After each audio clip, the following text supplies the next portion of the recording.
Allez, c'est parti pour la matinale gestion de fortune, profession CGP, investissement conseil, patrimoine 24. Je suis avec Guillaume Lucchini. Guillaume, bonjour. Bonjour Frédéric. Guillaume, vous êtes le fondateur et le président de Scala Patrimoine. Scala Patrimoine, c'est un cabinet de CGP et aussi un family office, on va y revenir. Et vous, votre actualité, c'est que vous avez lancé une activité immobilière. Exactement. Alors, on est content pour vous, c'est bien, mais l'immobilier, c'est quand même à la mode. Tout le monde, avec les marchés actions qui sont calamiteux, tout le monde fait de l'immobilier. Donc, c'est quoi votre originalité? Alors, l'originalité, c'est qu'on est en mesure aujourd'hui de proposer à nos clients de leur faire acquérir un bien dans Paris Intramuros en s'occupant de tout. C'est-à-dire qu'aujourd'hui...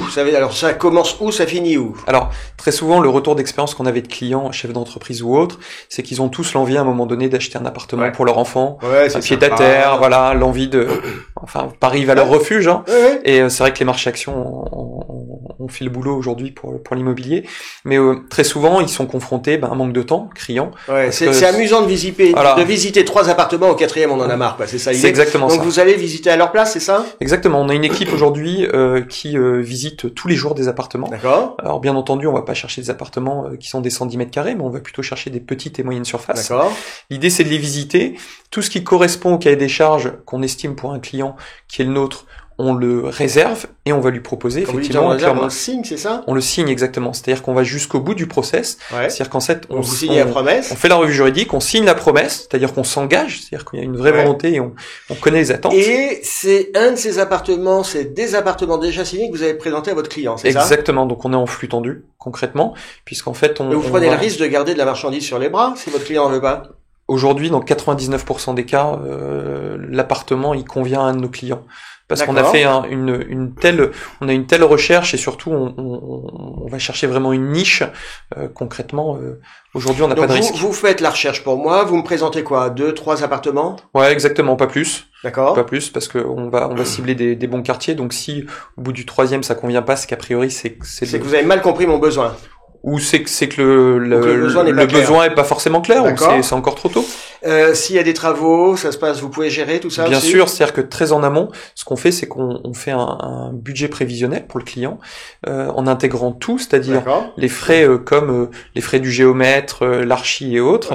Et l'idée, c'est que quand on lui propose le bien, le bien est déjà réservé par notre cabinet, et de 2, il a un business plan qui comprend tous les frais, c'est-à-dire du frais de notaire en passant par les frais d'architecte et les travaux potentiels. D'accord. Si je comprends bien, vous êtes un peu la conciergerie de l'immobilier.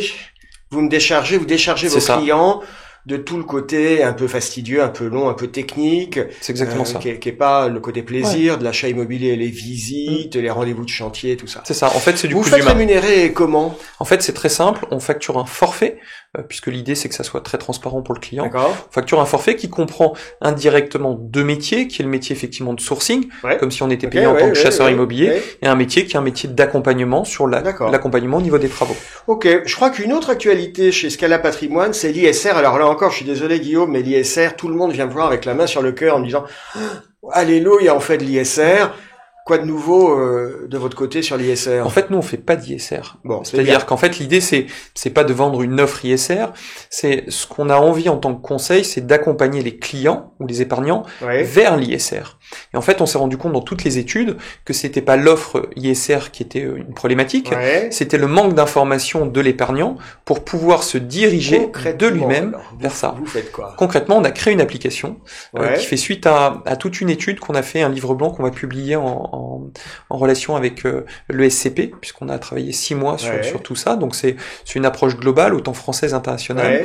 Et l'idée, c'est de créer une application didactique qui permet à des clients en 2 applications en une, c'est-à-dire un scan de portefeuille, c'est-à-dire une application un peu comme Yuka, où on va scanner son portefeuille et on va nous dire dans mon portefeuille qu'est-ce que j'ai à travers des noms barbares et des codes ISIN. Donc vous n'êtes pas vendeur de produits ISR, c'est tout. plus un service qui est gratuit, qui est payant. Aujourd'hui, qui sera en accès libre pour les épargnants.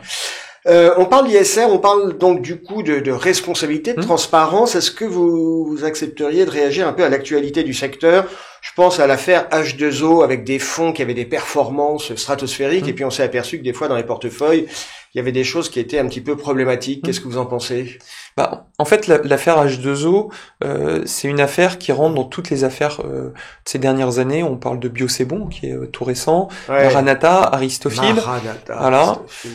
Et en fait, toutes ces... Alors là, on était quand même clairement Aristophil, tout ça, sur de l'escroquerie. Bien sûr. Alors ça complètement. Mais à un moment donné, j'ai un produit, que ce soit un fonds financier, un fonds immobilier, un manuscrit. J'ai un client, un épargnant, et au milieu, j'ai une distribution. Et cette distribution, directement, elle est incarnée par le conseiller en gestion de patrimoine. Donc la question, c'est quelle est la responsabilité de ce conseiller? Parce que l'épargnant, c'est pas lui qui lui-même s'est dirigé vers Maranatha ou H2O. C'est pas un technicien, c'est pas un spécialiste. Donc normalement, le conseiller doit être capable d'identifier ses besoins et puis d'identifier des solutions qui fit, d'avoir un peu d'esprit critique. Et donc, ce que vous dites sur H2O, il y a eu un défaut. En fait, pour moi, H2O, c'est pas tant la gestion qui est problématique. C'est quid des épargnants qui se retrouvent aujourd'hui sur des fonds qui sont pas forcément profilés pour eux. Sous prétexte, parce qu'à un moment donné, effectivement, quand on fait de la perf, c'est plus facile de vendre en tant que conseil un produit qui fait de la performance, sauf que le jour où ça se passe mal, ça fait 30%, le produit il est prévendu. Exactement. Ok. Voilà. Donc, responsabilité du professionnel face à son client. Faut le rappeler, c'est important. Bien sûr. Guillaume Lucchini, merci d'avoir été avec nous et à très bientôt. À bientôt.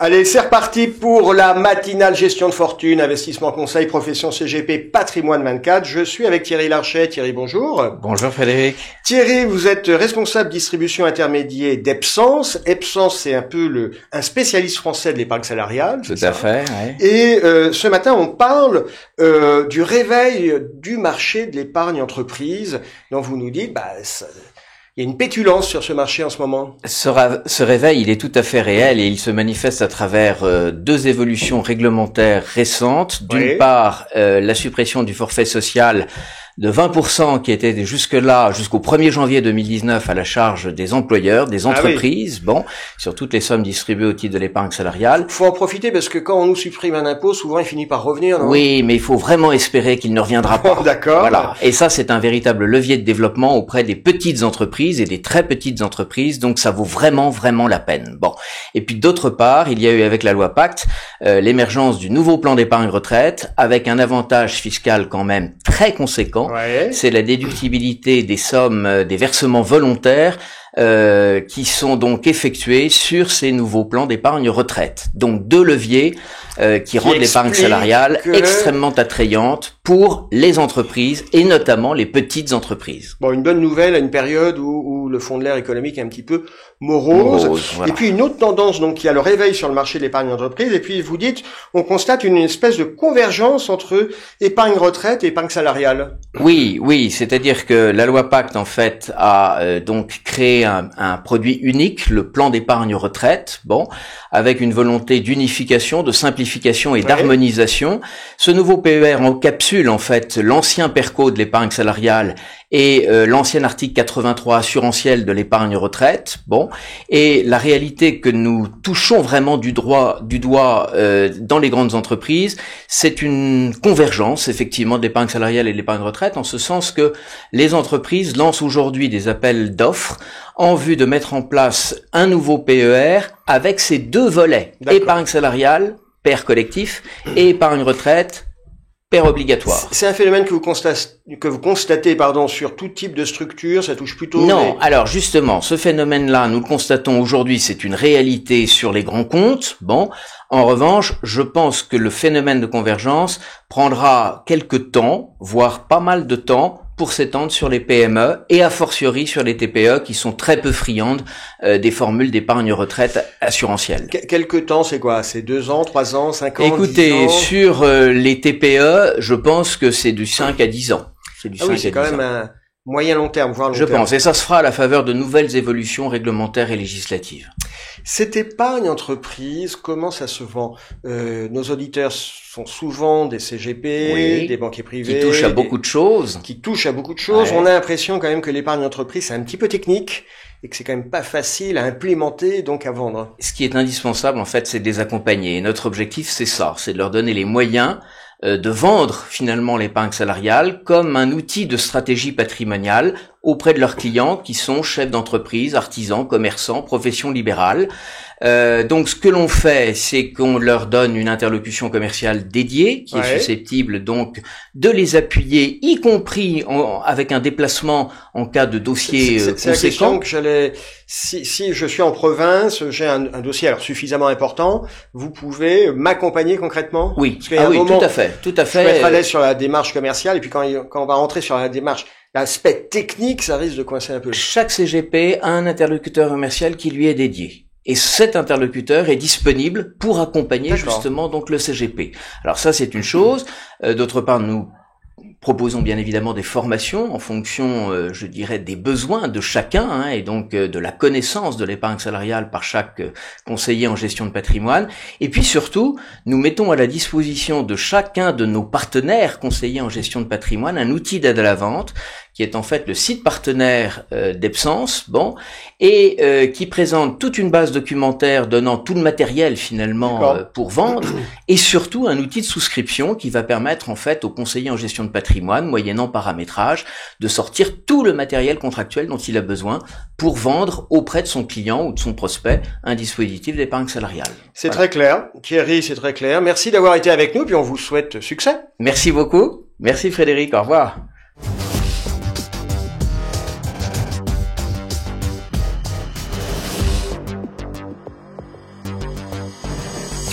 Allez, on continue sur la matinale gestion de fortune, profession CGP, investissement conseil, patrimoine 24. Je suis avec Gaëla Elgouarche. Gaëla, bonjour. Bonjour Frédéric. Gaëla, vous êtes DG et directrice commerciale de Théorème. Alors vous avez une actualité assez dense puisque on va parler, vous faites des lancements de produits, mais surtout vous lancez votre maison, vous lancez Théorème. C'est quoi cette maison de gestion? Alors Théorème, c'est une nouvelle société de gestion immobilière indépendante dont la spécificité est de faire de la multigestion.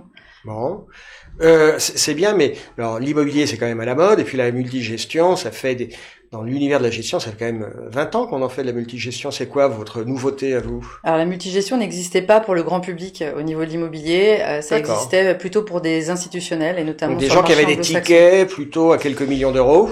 Alors oui, évidemment des tickets très importants qui constituaient des allocations en fait importantes, notamment chez les gros institutionnels de place. Ok, et vous, votre métier, c'est de dire, on va trouver des biens, et puis on va regarder chez des confrères, des concurrents, des actifs, des expertises qu'on n'a pas qui nous intéressent, et on va repackager ça, c'est ça? Exactement, en fait. Ce qu'on va aller chercher, c'est l'expertise dans une classe d'actifs, un pays, ou même un savoir-faire particulier en termes de remise à niveau d'un immeuble.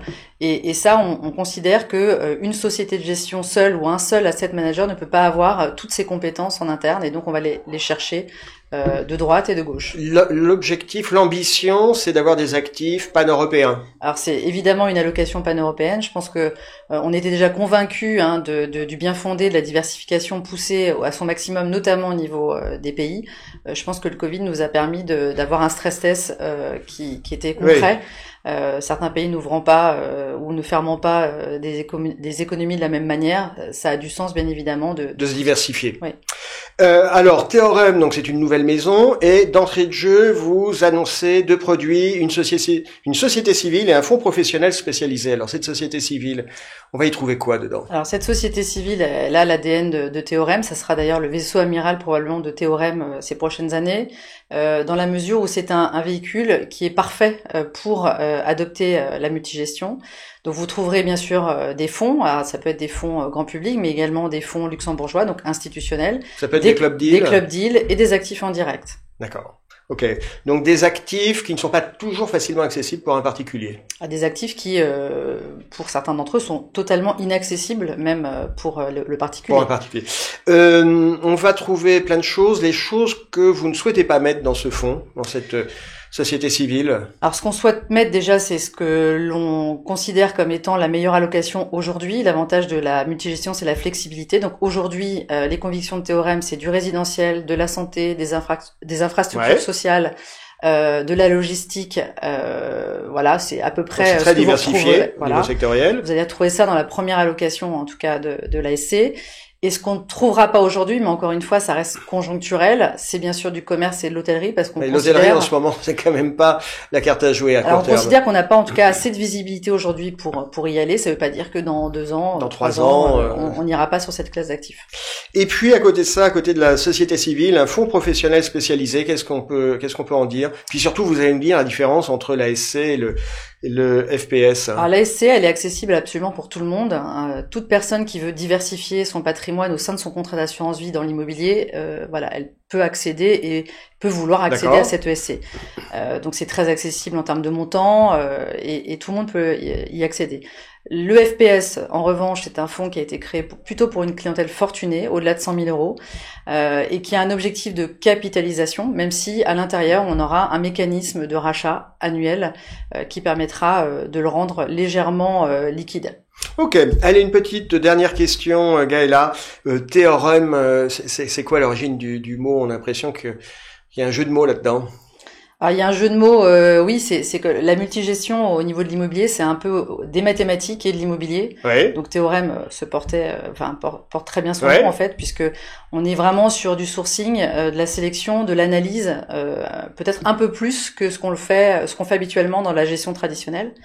Et REM, bien sûr, c'est l'acronyme de notre métier. Voilà, Real Estate Investment Management. Et là, voilà, donc ça permettait d'avoir les deux. Bon, écoutez, on souhaite succès à Théorème, Gaëla, et je vous dis à très bientôt. Merci Frédéric.